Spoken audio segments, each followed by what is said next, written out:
kako bi bilo lijepo na ovako lijep dan vidjeti paradu mladih majki sa malom djecom u naručju kako šetaju.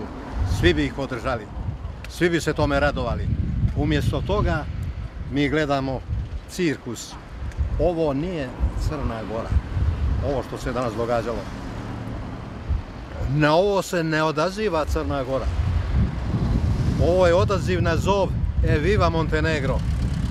Ovo nije Crna Gora, nažalost. Suđeno nam je. Opraće hladne jesenje kiše, ovaj smrad sa ulica, ali sramotu sa lica zvanične Crne Gore teško će oprati. Ne kiše, nego ni decenije, ni vjekovi. Ime i prezime samo? Milisav Popović, građanin nepokorni. Hvala puno.